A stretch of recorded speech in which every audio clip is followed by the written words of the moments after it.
मित्रों, प्रायः हम अपनी भारतीय संस्कृति को भूलते हुए चले जा रहे हैं। बहुत सारे लोगों को ये पता ही नहीं होता कि भारतीय संस्कृति के अनुसार नया वर्ष कब प्रारंभ होता है। हम सभी भेड़ चाल के अनुसार 1 जनवरी से नया वर्ष प्रारंभ मानते हैं, जबकि ये सर्वथा गलत है। हमारी भारतीय संस्कृति के अनुसार में नया वर्ष कब से प्रारंभ होता है और हमें 1 जनवरी को नया वर्ष क्यों नहीं मनाना चाहिए, इन दोनों में हम आज आपको तुलनात्मक अध्ययन बताएंगे कि 1 जनवरी से जो नया वर्ष मनाया जाता है और जब हम अपने क्षेत्र में हमारा जो नया वर्ष प्रारंभ होता है, इन दोनों में अंतर क्या है। चलिए जानते हैं इसमें तुलनात्मक अध्ययन। और यदि आपको बात समझ में आती है तो इस पोस्ट को ज़्यादा से ज़्यादा अपने इष्ट मित्रों को शेयर करें, ताकि वो भी समझ सकें कि नया वर्ष हमारी भारतीय संस्कृति के अनुसार हमें कब मनाना चाहिए। 1 जनवरी को जब हम नया वर्ष मनाते हैं तब न ऋतु बदलती है और ना ही मौसम का परिवर्तन होता है, न कक्षा बदलती है, ना ही विद्यार्थियों का सत्र बदलता है, किसानों की न फसल बदलती है, न खेती, न पेड़ पौधों की रंगत बदलती है, न सूर्य चांद सितारों की दशा, ना ही नक्षत्र बदलते हैं। 1 जनवरी आने से पहले ही सब नववर्ष की बधाई देने लग जाते, मानो कितना बड़ा पर्व है। नया केवल एक ही दिन ही नहीं होता, कुछ दिन तो नई अनुभूति होनी ही चाहिए। आखिर हमारा देश त्योहारों का देश है। ईसवी संवत का नया साल 1 जनवरी को और भारतीय नववर्ष विक्रमी संवत चैत्र शुक्ल प्रतिपदा को मनाया जाता है। अब इनका तुलनात्मक अध्ययन करने से क्या फर्क आपको दिखाई पड़ता है, वो आप समझने की कोशिश करें। दोनों में हम तुलनात्मक अध्ययन आपको बताते हैं। पहला, प्रकृति। 1 जनवरी को कोई अंतर नहीं, जैसा दिसंबर वैसी ही जनवरी, यानी 1 जनवरी को कोई भी प्रकृति में आपको अंतर दिखाई नहीं पड़ेगा। जैसा दिसंबर में है वैसा ही जनवरी में रहता है। लेकिन चैत्र मास में चारों तरफ फूल खिल जाते हैं, पेड़ों पर नए पत्ते आ जाते हैं, चारों तरफ हरियाली, मानो कि प्रकृति नया साल मना रही हो। वस्त्र। दिसंबर और जनवरी में वही वस्त्र रहते हैं, कंबल, रजाई, ठुठुरते हाथ पैर, जबकि चैत्र मास में सर्दी जा रही होती है और गर्मी का आगमन होने जा रहा होता है।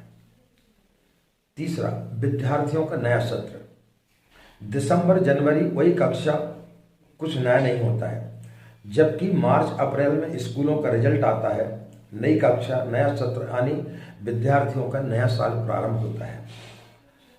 नया वित्तीय वर्ष। दिसंबर जनवरी में कोई खातों की क्लोजिंग नहीं होती, जबकि 31 मार्च को बैंकों की ऑडिट क्लोजिंग होती है, नए बही खाते खोले जाते हैं, सरकार का भी नया सत्र शुरू होता है। कैलेंडर। जनवरी में नया कैलेंडर आता है, चैत्र में नया पंचांग आता है, उसी से सभी भारतीय पर्व, विवाह और अन्य मुहूर्त देखे जाते हैं। हमारी भारतीय संस्कृति में हम कोई भी त्योहार मनाते, कोई भी पर्व मनाते, शादी ब्याह, मुंडन संस्कार, जो भी संस्कार हम करते हैं वो बगैर तिथि के नहीं करते हैं, यानी हिंदू पंचांग की उस समय आवश्यकता रहती है। इसके बिना हिंदू समाज जीवन की कल्पना भी नहीं कर सकता, इतना महत्वपूर्ण है ये कैलेंडर यानी कि पंचांग। किसानों का नया साल। दिसंबर जनवरी में खेतों में वही फसल होती है। पर्व मनाने की विधि। 31 दिसंबर की रात नए साल के स्वागत के लिए लोग जमकर मदिरा पान करते हैं, हंगामा करते हैं। रात को पीकर गाड़ी चलाने से दुर्घटना की संभावना बहुत बढ़ती है। आपने यदा कदा जब आप दूसरे दिन न्यूज़ सुनते हैं तो कई समाचार आते हैं कि इतने लोगों का जो है कार चलाने से एक्सीडेंट हो गया, कोई नशे में था, रेप जैसी वारदात होती हैं। पुलिस प्रशासन बेहाल रहता है, पुलिस प्रशासन को बहुत सारी कड़ी मशक्कत करना पड़ती है इस दिन, और भारतीय संस्कृति का जो मूल्यों का जो है वो पूरा विनाश होता है। हमारी जो भारतीय संस्कृति, उसके आधार पर इस वर्ष कुछ भी नहीं होता है, जबकि भारतीय नव वर्ष व्रत से शुरू होता है। हमारा जो नया वर्ष है वो व्रत से शुरू होता है। पहला नवरात्र होता है, घर घर में माता रानी की पूजा होती है, शुद्ध सात्विक वातावरण बनता है। ऐतिहासिक महत्व यदि देखा जाए तो 1 जनवरी को कोई भी ऐतिहासिक महत्व नहीं है, जबकि चैत्र प्रतिपदा के दिन महाराज विक्रमादित्य द्वारा विक्रमी संवत की शुरुआत की गई थी। भगवान झूलेलाल का जन्म इसी समय मनाया जाता है और नवरात्रि का प्रारंभ भी इसी दिन से होता है। ब्रह्मा जी द्वारा सृष्टि की रचना इत्यादि का संबंध इस दिन से ही है। अंग्रेजी कैलेंडर की तारीख और अंग्रेज मानसिकता के लोगों के अलावा कुछ नहीं बदलता। इस दिन सिर्फ अंग्रेजी कैलेंडर की तारीख बदल जाती है और जो लोगों के अंदर अंग्रेजी मानसिकता है बस उसी का परिवर्तन होता है, बाकी नया कुछ नहीं होता है। अपना नव संवत ही नया साल है, जब ब्रह्मांड से लेकर सूर्य चांद की दिशा, मौसम, फसल, कक्षा, नक्षत्र, पौधों की नई पत्तियां, किसान की नई फसल, विद्यार्थी की नई कक्षा, मनुष्य में नया रक्त संचरण आदि परिवर्तन होते हैं जो विज्ञान आधारित है। अपनी मानसिकता को बदलें, विज्ञान आधारित भारतीय काल गणना को पहचानें, स्वयं सोचें कि क्यों मनाएं हम 1 जनवरी को नया वर्ष। केवल कैलेंडर बदलें, अपनी संस्कृति को नहीं बदलें।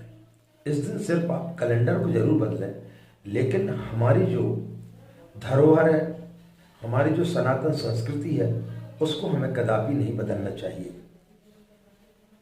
आगे आएं, भारतीय संस्कृति को अपनाएं और आगे बढ़ें और ज़्यादा से ज़्यादा लोगों को इन सब चीज़ों की ओर प्रेरित करें, उन्हें बताएं हमारा जो नव वर्ष है वो हम कब मनाएं और अंग्रेजी कैलेंडर की तारीख के आधार पर हमें नया वर्ष कदापि नहीं मनाना चाहिए। आशा मित्रों, यह जानकारी आपके लिए निश्चित रूप से काफ़ी अच्छी लगी होगी और आपको समझ में आया होगा कि नया वर्ष भारतीय संस्कृति के अनुसार हमारे सनातन धर्म में कब मनाना चाहिए और उसी आधार पर हमें अपना नया वर्ष मनाना चाहिए। अंग्रेजी मानसिकता से हमें ग्रसित नहीं होना चाहिए। आज की बात यही समाप्त। आप सभी के अंदर बैठे परमात्मा को हमारा प्रणाम। हमें आज्ञा दें। नमस्कार। ओम शांति।